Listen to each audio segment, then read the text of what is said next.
Avez-vous déjà ressenti que vos échecs ou vos limites vous empêchent d'être pleinement utilisés par Dieu? Peut-être vous demandez-vous si vos imperfections sont un obstacle à son plan. La vérité, c'est que vos faiblesses, vos erreurs et même vos cicatrices cachent un but divin que vous ignorez encore. Dans la Bible, Dieu utilise les imparfaits pour accomplir ses desseins parfaits. Pensez à Moïse, David ou Rahab.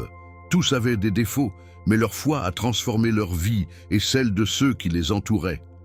Aujourd'hui, je vais vous montrer comment vos limites peuvent devenir vos plus grandes forces entre les mains de Dieu. Restez bien avec nous jusqu'à la fin de cette vidéo, car ce que vous allez découvrir pourrait transformer votre vision de vous-même et de votre rôle dans le plan divin. Avant de continuer, je vous invite à vous abonner à ce canal. Vous êtes nombreux à regarder nos vidéos sans être abonnés. Et nous voulons nous assurer que vous ne manquez aucun contenu qui peut enrichir votre foi. Activez la cloche des notifications pour recevoir nos prochaines révélations spirituelles. Ensemble, nous allons explorer comment Dieu travaille dans vos faiblesses pour révéler sa gloire. Alors, êtes-vous prêts à découvrir le but caché derrière vos limites? Restez attentifs, car chaque mot de ce message pourrait changer la trajectoire de votre vie spirituelle. Dieu ne vous rejette pas en raison de vos erreurs passées, mais il vous voit comme une œuvre en devenir. Avez-vous déjà ressenti ce poids, cette pensée que vos échecs vous disqualifient devant Dieu? Pourtant, la Bible nous rappelle « Ma grâce te suffit, car ma puissance s'accomplit dans la faiblesse » 2 Corinthiens 12, 9. Ce verset puissant n'est pas une simple phrase inspirante, mais une promesse divine. Il vous invite à voir vos limites non pas comme des obstacles, mais comme des opportunités pour expérimenter sa puissance. Oui, vos faiblesses, que vous ont cachées peut-être par honte, sont en réalité des points de départ pour la gloire de Dieu. Imaginez une pierre brute. Aux yeux du monde, elle est sans valeur, mais dans les mains du sculpteur, elle devient une œuvre d'art. C'est ainsi que Dieu travaille dans votre vie.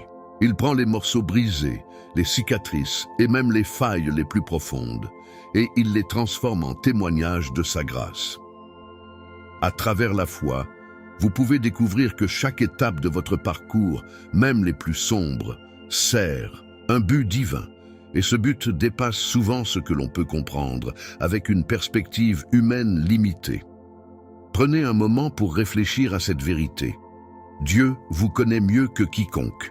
Avant même que vous n'ayez pris votre premier souffle, il avait un plan pour vous. Vous n'êtes pas un accident, vous êtes le fruit d'une intention divine. Chaque échec, chaque erreur a été vue par lui, non pas pour vous condamner, mais pour vous modeler. Comme le potier travaille l'argile, il vous façonne jour après jour, pour que votre vie reflète sa gloire et son amour. Cela vous semble impossible? Sachez que c'est dans l'impossible que Dieu agit le plus puissamment. Souvenez-vous des paroles de Jésus dans Matthieu 19, 26. « Aux hommes, cela est impossible, mais à Dieu, tout est possible. » Ce message est un rappel que même vos plus grandes limitations peuvent devenir des témoignages éclatants de sa puissance. Dans ce voyage spirituel, la première étape est de reconnaître vos limites et de les offrir à Dieu. Alors, il pourra les transformer en un outil de puissance pour sa mission. Il ne s'agit pas de ce que vous pouvez faire, mais de ce qu'il peut accomplir à travers vous. En somme, ne regardez pas vos faiblesses comme des raisons d'abandonner, mais comme des clés pour expérimenter la puissance de la foi. Ce que vous considérez comme un poids peut devenir un témoignage, et ce que le monde rejette, Dieu l'élève. Et si aujourd'hui était le jour où vous laissiez Dieu prendre les rênes de votre vie? Mais avant de continuer, approfondissons cette réflexion. Comment vos faiblesses peuvent-elles être des outils pour Dieu? Jérel était un simple berger, inconnu et rempli de doutes sur sa propre valeur. Ce qu'il voyait en lui-même, c'était un homme ordinaire, brisé par les défis de la vie. Pourtant, dans les plans de Dieu, Jérel n'était pas simplement un berger. Il était un instrument choisi pour un dessein plus grand. Cette histoire illustre magnifiquement comment Dieu regarde au-delà des apparences et voit le potentiel caché dans chaque cœur, même celui qui se croit insignifiant. La visite d'un prophète annonçant que Jérel était choisi par Dieu, fut un tournant inattendu dans sa vie. Mais ce n'est pas tout. Ce choix allait transformer sa faiblesse en une force inégalée. Pensez à vos propres moments de doute. Ces moments où vous vous sentez inadéquat, submergé par vos erreurs passées. La vie de Jérel nous rappelle que Dieu ne choisit pas les qualifiés, mais qu'il qualifie ceux qu'il choisit. Ces faiblesses devinrent une plateforme pour la manifestation de la puissance divine. Parfois, il suffit d'un acte de foi, comme accepter l'appel de Dieu pour que votre perception de vos limites soit complètement bouleversée. Lorsque vous mettez vos insécurités entre ses mains, elles deviennent des témoignages vivants de sa grâce. Regardez l'histoire de Moïse, un homme qui bégayait et qui pensait ne pas être à la hauteur de l'appel de Dieu. Pourtant, Dieu utilisa cette faiblesse pour conduire une nation entière à la liberté. Cela vous rappelle que vos défauts ne sont pas des obstacles pour Dieu, mais des opportunités pour démontrer sa gloire. Moïse n'aurait jamais imaginé que son bâton, un simple outil de berger, deviendrait un symbole de délivrance divine.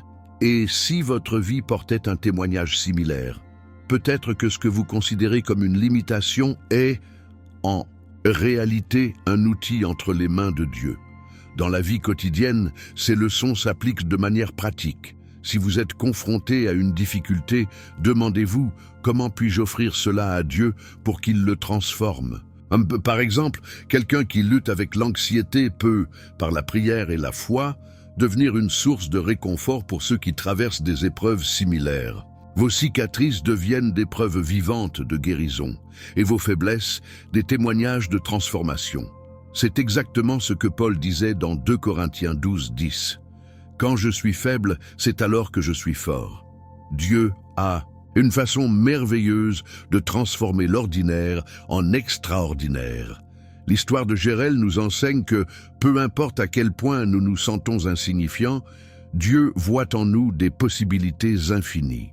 Tout ce qu'il demande, c'est que nous lui fassions confiance, que nous lui donnions nos luttes et que nous lui permettions de travailler en nous.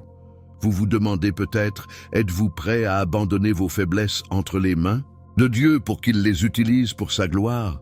Continuons à explorer comment la foi peut transformer encore plus notre vision. La foi ne se limite pas à de simples croyances, elle exige des actions concrètes, des gestes qui reflètent notre confiance en Dieu. Ces actions, bien qu'apparemment insignifiantes, portent une puissance spirituelle immense. Imaginez ceci, appuyer sur « like » ou laisser un commentaire sous une vidéo qui partage la parole de Dieu peut sembler banal. Pourtant, c'est un acte de foi, une façon d'affirmer publiquement votre engagement envers lui. Ce sont ces petites étapes qui marquent le début d'un voyage transformateur. La foi, après tout, commence souvent par un simple « oui » à l'appel de Dieu. Prenons l'exemple d'une déclaration de foi. « Seigneur, merci de m'avoir choisi malgré mes imperfections. » Ces mots, bien que simples, possèdent une force spirituelle profonde. Ils réaffirment que votre vie n'est pas définie par vos erreurs, mais par l'amour inconditionnel de Dieu. À chaque fois que vous prononcez une telle déclaration, vous invitez sa puissance à agir dans votre vie. De plus, ces actes peuvent inspirer d'autres à embrasser la foi. Une prière sincère, un partage d'évangile ou même un encouragement à quelqu'un en difficulté peut devenir le déclencheur d'une chaîne de bénédiction. Dans Matthieu 5, 16, Jésus nous rappelle que votre lumière brille devant les hommes, afin qu'ils voient vos bonnes œuvres et glorifient votre Père qui est dans les cieux. Cela signifie que vos actions, aussi petites soient-elles, peuvent illuminer la vie des autres et les rapprocher de Dieu. Imaginez qu'Ambicentinus, laissant un commentaire ou en partageant un verset, vous apportiez de l'espoir à une personne qui se sent seule ou désespérée. C'est cela, l'effet des petites actions de foi. Elles ont un impact plus grand que ce que nous pouvons percevoir. Les étapes pratiques de la foi incluent également l'engagement envers une communauté spirituelle. Que ce soit en rejoignant un groupe de prière, en participant à des études bibliques ou simplement en soutenant d'autres croyants, vous devenez une partie active du corps du Christ. Ce soutien mutuel renforce votre propre foi tout en inspirant ceux qui vous entourent. Comme l'écrit Paul dans Hébreux 10, 24-25, « Encourageons-nous les uns les autres, et cela d'autant plus que vous voyez s'approcher le jour. Alors, comment pouvez-vous, dès aujourd'hui, poser un acte de foi? Peut-être en prenant un moment pour remercier Dieu pour ses bénédictions, en partageant ce que vous avez appris ici avec un ami, ou en décidant d'approfondir votre relation avec lui. Souvenez-vous, chaque petite action compte, car c'est dans ces gestes simples que la foi trouve sa véritable expression. Mais ne nous arrêtons pas là. Explorons maintenant les histoires bibliques de ceux qui, malgré leurs imperfections, ont accompli de grandes choses pour Dieu. La Bible regorge d'histoires de personnes imparfaites que Dieu a utilisées pour accomplir des œuvres extraordinaires. Prenez Moïse, par exemple. Il était meurtrier et avait peur de parler en public. Mais cela n'a pas empêché Dieu de l'appeler pour libérer le peuple d'Israël de l'esclavage. Lorsque Moïse a hésité et a exprimé ses doutes, Dieu lui a répondu « Qui a fait la bouche de l'homme? N'est-ce pas moi, l'Éternel » Exode 4, 11. Cette réponse rappelle que nos limites humaines ne sont jamais des obstacles pour Dieu.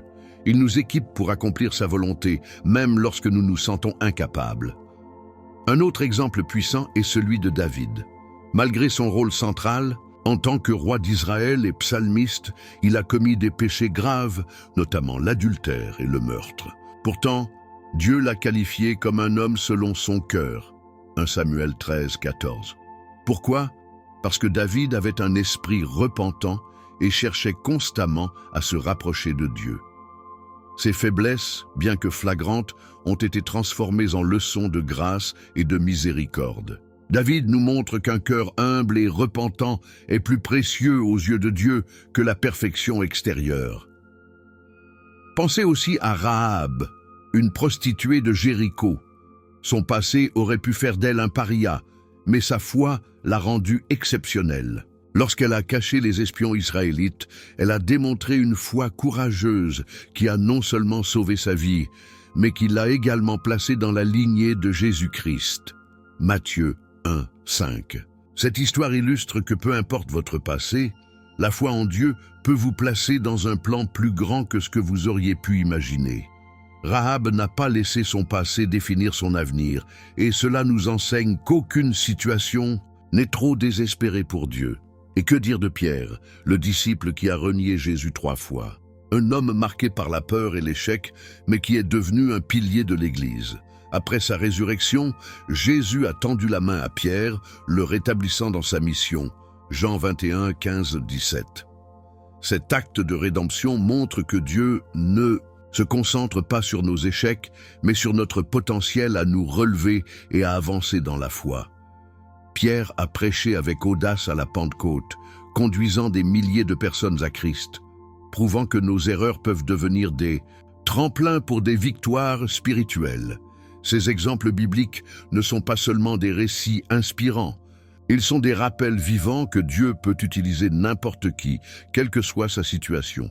Vous vous sentez peut-être inadéquat, mais souvenez-vous, si Dieu a pu transformer ces vies imparfaites, il peut faire la même chose pour vous. Alors, comment allez-vous permettre à Dieu de vous utiliser aujourd'hui? Continuons à explorer comment ces vérités s'appliquent à votre propre parcours de foi. Le chemin de la foi est souvent semé de doutes et de questionnements, mais il est également rempli de promesses et de découvertes spirituelles. Lorsque Dieu vous appelle, il ne regarde pas vos qualifications, mais votre disponibilité. Chaque histoire que nous avons explorée jusque-là démontre que Dieu utilise des gens imparfaits pour accomplir ses plans parfaits. Alors que vous réfléchissez à ce que cela signifie pour vous, considérez cette vérité. Vous êtes une partie essentielle de son plan, et vos limites ne sont pas un obstacle, mais une opportunité de voir sa puissance se manifester dans votre vie. Dieu n'a pas besoin de perfection. Ce qu'il cherche, c'est un cœur disposé à le suivre. La parabole de la graine de moutarde dans Matthieu 13 illustre magnifiquement cette réalité. Une graine minuscule, presque insignifiante, peut devenir un grand arbre, offrant refuge et ombre. De la même manière, votre foi, même petite, peut grandir et avoir un impact significatif sur ceux qui vous entourent. Imaginez un instant ce que Dieu pourrait accomplir à travers vous si vous lui confiez entièrement vos doutes, vos faiblesses et vos rêves. La vie peut parfois vous faire sentir comme une pièce cassée, inutilisable. Mais Dieu est le maître artisan qui transforme les morceaux brisés en chefs-d'œuvre. Souvenez-vous de ce que Paul écrit dans Romains 8, 28. « Nous savons que tout concourt au bien de ceux qui aiment Dieu, de ceux qui sont appelés selon son dessein. Rien, absolument rien, dans votre vie n'est un hasard. Même vos épreuves et vos luttes peuvent être utilisées pour créer quelque chose de beau et d'inspirant. Prenez un moment pour méditer sur cette promesse et demandez-vous, que puis-je offrir à Dieu aujourd'hui? L'encouragement ne s'arrête pas à une simple réflexion. Il vous pousse à agir. Chaque acte de foi, aussi petit soit-il, est une déclaration que vous faites confiance à Dieu. Peut-être que cela signifie partager votre témoignage avec quelqu'un, offrir votre aide à une personne dans le besoin ou simplement consacrer du temps à la prière. Ces actions simples ont un effet domino qui peut toucher des vies au-delà de ce que vous pouvez imaginer. Comme le dit Jacques 2, 26, « La foi sans les œuvres est morte ». Il ne s'agit pas de faire des choses pour impressionner, mais de laisser votre foi guider vos actions. Alors, qu'allez-vous faire aujourd'hui pour avancer dans votre foi? Cela pourrait commencer par une prière sincère, un moment de gratitude ou une décision audacieuse de laisser Dieu vous guider. Vous êtes une lumière dans ce monde, appelée à briller pour sa gloire. Et tandis que nous avançons vers la conclusion de ce voyage spirituel, souvenez-vous que chaque étape que vous prenez avec Dieu est une étape vers un avenir rempli de sens, de grâce et de transformation divine. Chaque faiblesse que vous avez, chaque doute que vous ressentez peut devenir une opportunité pour Dieu de révéler sa puissance dans votre vie. Alors, qu'est-ce qui vous empêche de lui offrir ces parties de vous-même aujourd'hui? Partagez votre expérience ou votre réflexion dans les commentaires. Quelles limites souhaitez-vous confier à Dieu pour qu'il les transforme? Votre témoignage pourrait inspirer quelqu'un à faire un pas de foi. Si ce message a résonné avec vous, abonnez-vous à ce canal et activez les notifications pour ne pas manquer nos prochains contenus qui enrichiront votre foi. Ensemble, nous formons une communauté unie par l'amour de Dieu et la puissance de sa parole. Avant de partir, ne manquez pas notre prochaine vidéo recommandée qui apparaîtra à l'écran. Elle contient des révélations encore plus profondes sur la manière dont Dieu transforme les vies. Merci d'avoir regardé jusqu'au bout. Que Dieu vous bénisse abondamment. À bientôt, Marco.